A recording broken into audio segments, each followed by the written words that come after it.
मत बोलना मेरे को आम आदमी पार्टी का है, मेरे को जहर चढ़ जाएगा, बता रहा हूँ मैं। पता नहीं ना कौन। मैं कांग्रेस को एक बारी को बढ़िया बोल दूंगा, एक बारी को, मेरी मर्जी है, एक बारी को कांग्रेस को बढ़िया बोल दूंगा, मगर मेरे आगे झाड़ू का नाम मत लेना भाई साहब, क्योंकि एक झाड़ू वो है जो हमारी तो अपने काम गिना रहे हैं भाई साहब, आपको नहीं लगता क्या? दारू बांटना काम गिनाना होता है लोगों को? ये पानी की बात हो जाए, बिजली की बात हो जाए, और लोगों को पानी और बिजली जो है ना वो करप्शन को लीगलाइज वैसे कर रहा है, आपको मालूम है? करप्शन को लीगलाइज में वो कैसे है? सीएम किस आधार पर सीएम है मुझे बता दो आप, किस आधार पर सीएम है? सिर्फ पानी और बिजली, वो घूस दे रहा है, मालूम है कि नहीं आप? पब्लिक को घूस, सब्सिडी का घूस दे रहा है वो, ठीक है? वो इस दिल्ली का सीएम होने का 1% भी लायक नहीं है। आप बताओ यार, दारू वो तो कह रहे हैं भाई साहब, वो तो कह रहे हैं 24 में प्रधानमंत्री बनाने की तैयारी है। प्रधानमंत्री ऐसी, वो प्रधानमंत्री बनेगा, जूता नहीं प्रधानमंत्री। आम आदमी पार्टी वाले कह रहे हैं लगातार। देखो भैया, आम आदमी पार्टी जो है ना वो सिर्फ करप्शन के आधार पे ही खड़ा है, यहाँ पे करप्शन के आधार पे खड़ा है। अब देखो दारू यार, 26 साल के बच्चे पी रहे थे, अभी 21 साल तक का कर दिया वो। अभी 18 में भी आएगा भाई साहब, अभी 18 में भी आएगा वो। 500 स्कूल बनवा रहा था ना वो, क्या हुआ स्कूल का भाई? शिक्षा का स्तर इतना ऊंचा कर दिया दिल्ली का कि अमेरिका जो है न्यूयॉर्क टाइम्स में उनका फोटो छपा है। एक स्कूल बनाया क्या उसने? जैसे क्या पहले के जमाने में जो स्कूल बने रहते, जो मंदिर बने रहते थे ना, तो आके उसको तोड़ के मस्जिद बना देते थे, वैसे ही किया है उसने वो। जो जितने स्कूल बने थे थोड़ा सा आके, अरे 24 लाख रुपया रिनोवेशन का लिया है वो।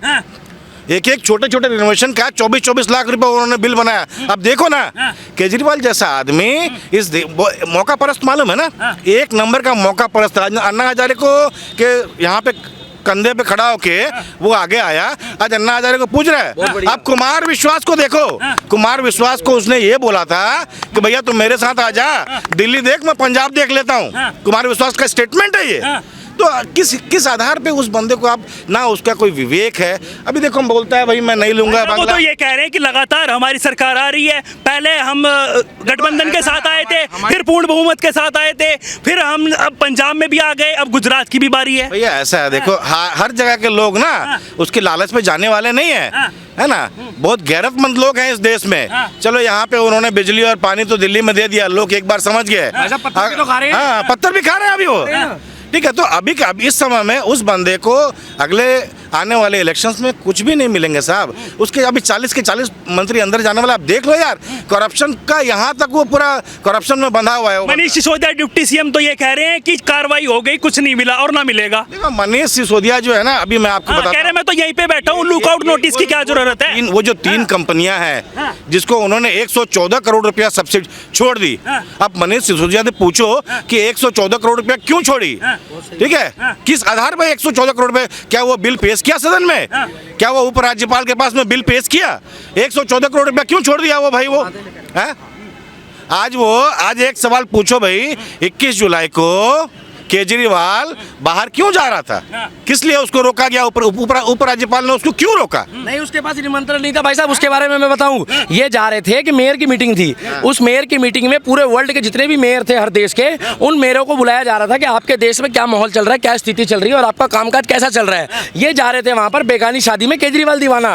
और दूसरी बात, अगर एक बात बताइए, हमने मान लिया भैया, बता रहा हूँ, एक बारी को दिल्ली कागजों में लंदन पेरिस बन गया है, वैसे नहीं बना है। अभी बारिश होगी तो पता लग जाएगा कितना लंदन पेरिस है। एक बारी को मान लिया केजरीवाल ने बढ़िया काम करा है, एक बारी को।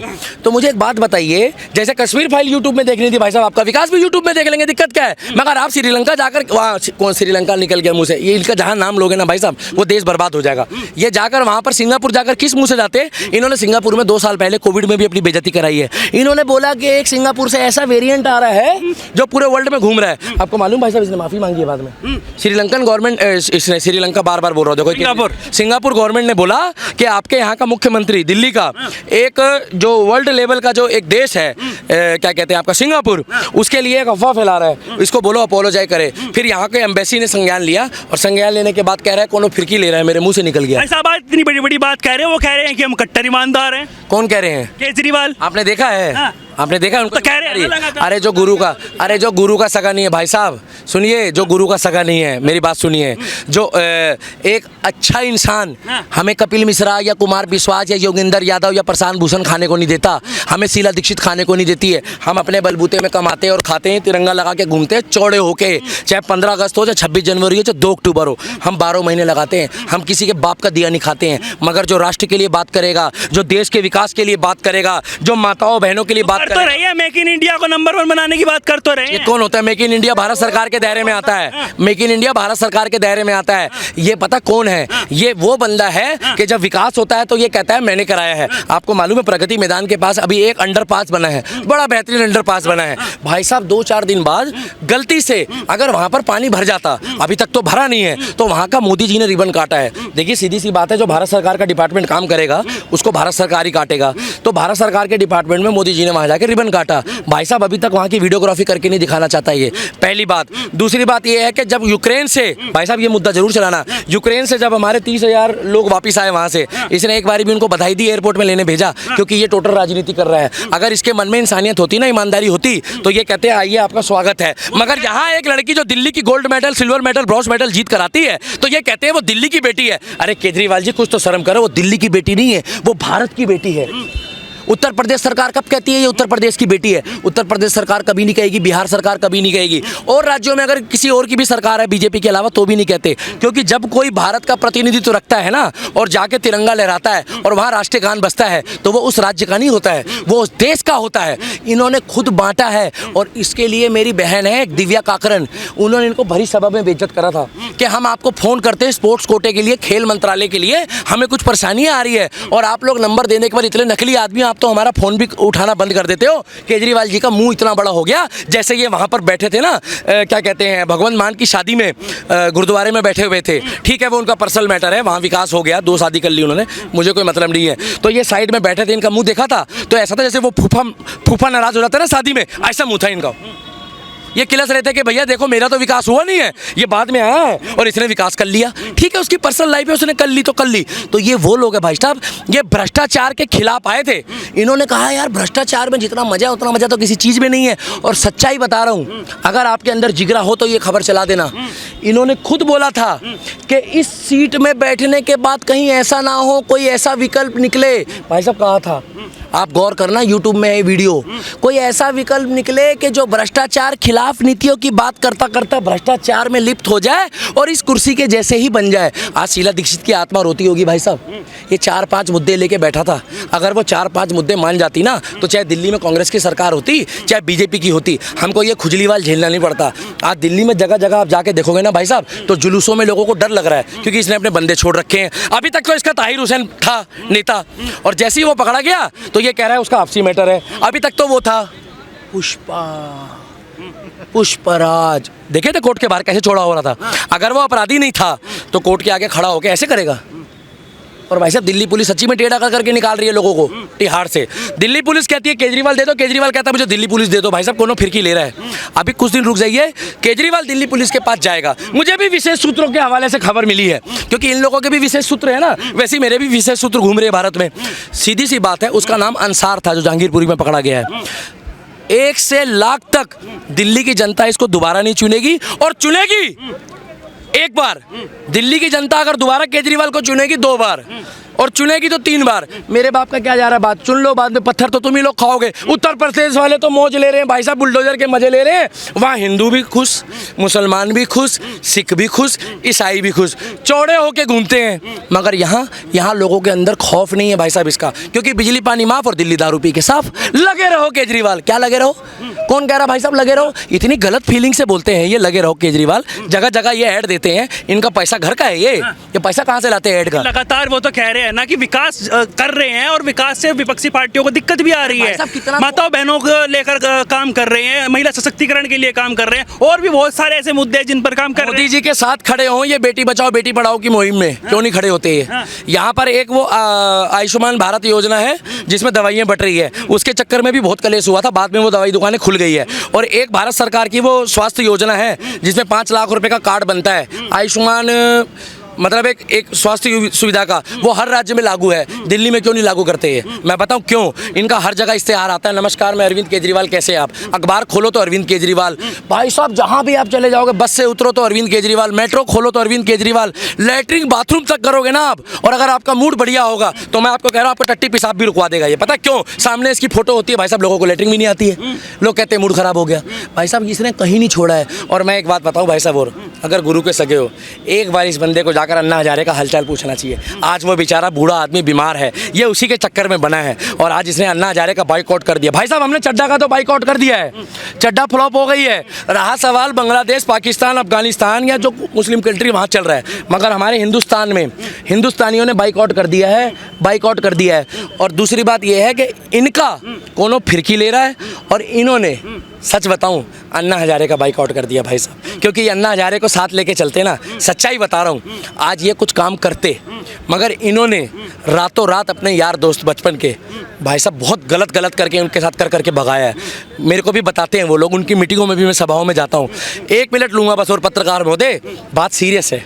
इन्होंने जितने अपने दोस्त यार थे ना, देखिए बहन किरण बेदी जैसी औरत पूरे वर्ल्ड में नहीं मिलनी, हमारी बहन जैसी है। आज वो अपनी मेहनत के बल पे लेफ्टिनेंट गवर्नर बनी है। जिस टाइम पे वो दिल्ली में थी ना भाई साहब, तो लोग उसको कहते थे शेर का बच्चा है, शेर की बच्ची है। आप एक बात बताइए, वो इतनी बुरी बन गई कि वो रातों रात छोड़ गई। और कुमार विश्वास तो ऐसी क्रीम है ना भाई साहब, वो भाई साहब मतलब कि ना उसके साक्षात कंठ में कुमार विश्वास जी के सरस्वती माता का वास है, इसने उसको भी धोखा दिया है। भाई साहब सच बताऊं, जो गुरु का सगा नहीं वो किसी का नहीं, इनको बद्दुआ लगेगी। और 2024 में ना ये फिर हाथ से हाथ ऐसे पकड़ पकड़ के सारे खड़े होंगे और सच बता रहा हूँ, सारे कहेंगे मोदी ये है, मोदी वो है, मोदी ये है, मोदी वो है। और जब हार जाएंगे ना तो एक दूसरे पे ठिकड़ा फोड़ देंगे कि तो हो हराए हो, तो हो हराए हो। और वो ममता बनर्जी पता क्या कहेगी, तो हो चक्कर में हमर खेला होगो, तो हो चक्कर में हमर खेला होगो।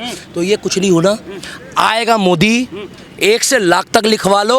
और योगी आएगा, अभी ये मोदी को नहीं झेल पा रहे हैं तो मोदी का है अभी छोटा टॉनिक मतलब वैसे तो बहुत बड़ा है।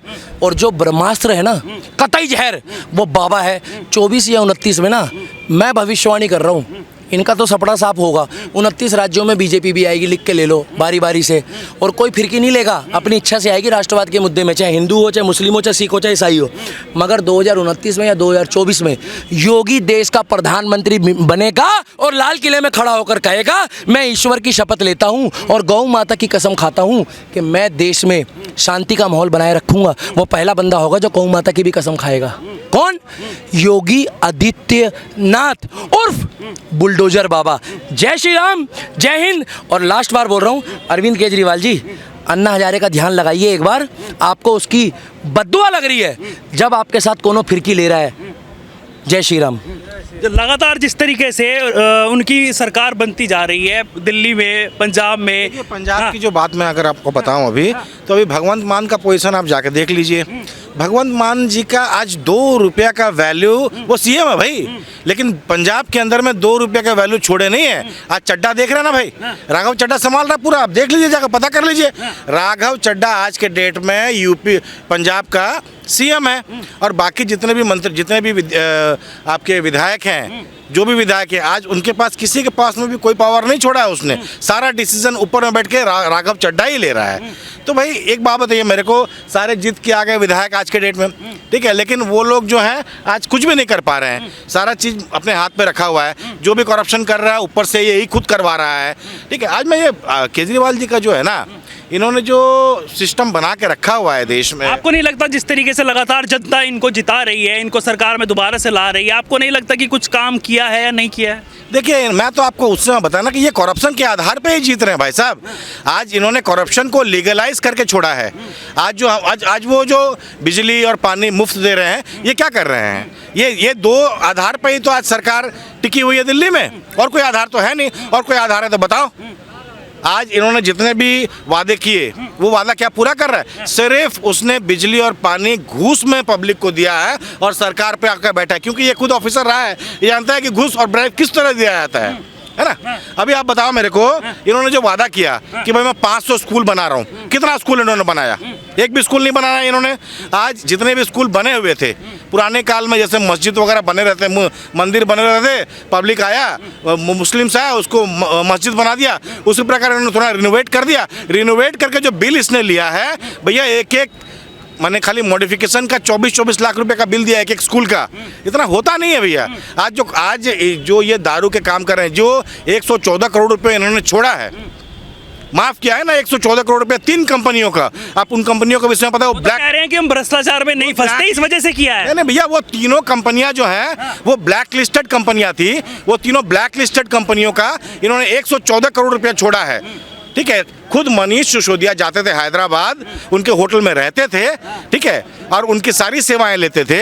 114 करोड़ रुपए किस आधार पर छोड़ा? ना कोई बिल पेश किया सदन में, ना उपराज्यपाल के पास। ये तो नियम है ना भैया कि आप किसी को अगर सब्सिडी दे रहे हो तो भाई उसका बिल पेश करो सदन में, या फिर आप उसको राज्यपाल के पास, उपराज्यपाल के पास में पेश करो। इन्होंने कोई पेशकश नहीं किया, उन्होंने डायरेक्ट इन्होंने 114 करोड़ रुपया माफ कर दिया। किस आधार पर माफ किया? ये तो पब्लिक के काम में भी आ सकते थे, दिल्ली के पब्लिक के काम आ सकते थे कि नहीं, है ना? तो ये उन्होंने तो उसको कुछ किया नहीं। ये माने मतलब आप करप्शन का चरम सीमा पे पहुंच गए हैं ये लोग, है ना? करप्शन के चरम सीमा में पहुंच गए और दिखाते हैं कि भैया हम पब्लिक का सेवा कर रहे हैं। कुछ सेवा नहीं कर रहे भैया अपने। तो लगातार कह रहे हैं ना कि महिला सशक्तिकरण के लिए काम कर रहे हैं, हम तीर्थ यात्राएं करवाई है। आज से पहले कौन सी सरकार ने तीर्थ यात्राएं करवाई है बुजुर्गों को? भैया देखिए, एक बात मैं आपको बताऊं, आप बता दो कहाँ तीर्थ यात्राएं करा रहे हैं, कहाँ महिला सशक्तिकरण हो रहा है? दिल्ली में आप पता कर लो साहब। जीटीसी में महिलाओं के लिए फ्री है आना जाना। अब ये भी एक करप्शन का बहुत अच्छा जरिया है। आप जाके देखो भैया, सड़कों पे अधिक से अधिक बसें खाली घूम रही हैं। करते क्या है ये? अधिक से अधिक बसें, बस में कोई नहीं बैठा है। ये सारे जो बसेस अलॉट हुए हैं, ये इनको लोगों को अलॉट हुए हैं। ये सिर्फ गाड़ी दौड़ा के अपना किलोमीटर बढ़ा रहे हैं और बिल पेश कर रहे हैं, ठीक है? भैया इतना किलोमीटर हो गया, चलो इतना का पेमेंट दो। जितने भी बसें हैं दिल्ली में, सारे इनके ही लोगों को अलॉट किया गया है, ठीक है? ये सारे बिल, है ना, ये खुद गाड़ी दौड़ रही है, बसें दौड़ रही हैं, उनके किलोमीटर बढ़ रहे हैं, उनका बिल तो ये सरकार से लेंगे ना भैया, ठीक है? तो ये इनके लोग, ये भी एक करप्शन का बहुत अच्छा जरिया है इनके लिए। ये एक बहुत बड़ा एक करप्शन का। अब जैसे बड़े बड़े पैसे तो ये ले लिए, अब छोटे लोगों को कुछ ना कुछ तो देंगे। भैया तो ये बस ले, इसको तो चला, है ना? बस में कोई नहीं बैठा होगा भैया। आप जाकर देखो दिल्ली की सड़कों पे अधिकतम बसों में 1 या 2 लोग बैठे हैं, लेकिन बसें कंटिन्यूसली दौड़ रहे हैं। इतने ज़्यादा बसें इन्होंने कर दिए हैं, इनके लोगों को पैसे आ रहे हैं, वो खाली भी दौड़ रहे हैं, तो भाई पर किलोमीटर का कुछ पैसा तो इनको मिल ही रहा है। तो ये भी एक करप्शन का जरिया है भैया, ठीक है? कमाने का जरिया इन्होंने दे दिया अपने लोगों को। तो आज के समय में इन्होंने जो काम किया है, ये बहुत गलत कर रहे हैं इंटरनली। आज देखिए, अन्ना हजारे के कंधे पे खड़ा होकर तो ये ऊपर है कि नहीं? आज अन्ना हजारे को एक बार भी ये पूछने गए? तो मेरा आखिरी सवाल आपसे, लगातार जिस तरीके से वो दावे कर रहे हैं आम आदमी पार्टी वाले लोग कि 24 में पीएम बनने वाले अरविंद केजरीवाल, आपको क्या लगता है कि कितना % वोट उन्हें मिल पाएगा? देखिए, ये तो खाली जुमले हैं। आप बता दो कि किस एंगल से अरविंद केजरीवाल इस देश का पीएम होने का लायक है। आप बता, पूरे किसी को भी पूछ लो, वो बंदा 1% मैंने डेयर नहीं करता है पीएम होने का, है ना? वरना औकात नहीं है उसकी पीएम होने की। अरे साहब, मोदी साहब जो है ना, वो हमारे देश का गुरूर है। गुरूर मालूम है ना? हमारे सबका गुरूर है वो मोदी साहब। आज यहाँ हो, विदेश हो, कहीं भी आप देखो, डंका बजा के रखा हुआ है। वो तो ये कहते हैं कि हिंदू मुस्लिम की राजनीति। जो बाइडेन ऐसे पीछे से आता है, अरे मोदी साहब, ये वो बंदा का वो औकात है भैया, वो गुरूर है हमारे देश का। उसके सामने में केजरीवाल खुजरीवाल क्या है? कुछ नहीं है भैया। ना उनकी कोई विजन है, ना उनका कोई थॉट है। वो सिर्फ करप्शन को लीगलाइज करके आज इस देश पे इस यहाँ के सरकार बना के खड़े हैं, है ना? घूस दे के, ब्राइब दे के, भैया तू बिजली ले ले, तू पानी ले ले, मेरे को सरकार पे रहने दे। अपने घर से पैसा लाकर तो नहीं दे रहे भैया। वो तो लगातार कहते हैं ना कि वो तो हिंदू मुस्लिम की राजनीति करते हैं, उससे वोट बैंक बनाया हुआ है अपना। कौन करते हैं? हिंदू, भाजपा ने। अरे भैया, भाजपा तो हिंदू मुस्लिम का क्या राजनीति करेगा? भाजपा तो अगर नहीं आता ना 2014 में, अगर नहीं आता 2014 में, तो हम एक मंदिर बनाने के लायक नहीं रहते अभी के समय में। जो सिचुएशन हमारे देश का हो गया था, वो भगवान का वरदान बन के आया मोदी साहब कि आज हम इस देश पे खड़ा होकर 2 बातें कर रहे हैं आपके साथ में। नहीं तो जो सिस्टम कांग्रेस चलाई थी इस देश में, इस्लामीकरण करने का रास्ते पे चल चुके थे ये लोग। हमको समझ में नहीं आ रहा था भैया ये टॉप लेवल में हो क्या रहा है। मोदी साहब जो हैं, हमारे देश का गुरूर हैं। मोदी साहब जब तक जीवित हैं, वो इस देश का प्रधानमंत्री रहना चाहिए। उसको छोड़ के तीसरा आदमी कोई है ही नहीं जो इस देश का प्रधानमंत्री बन सके, ठीक है?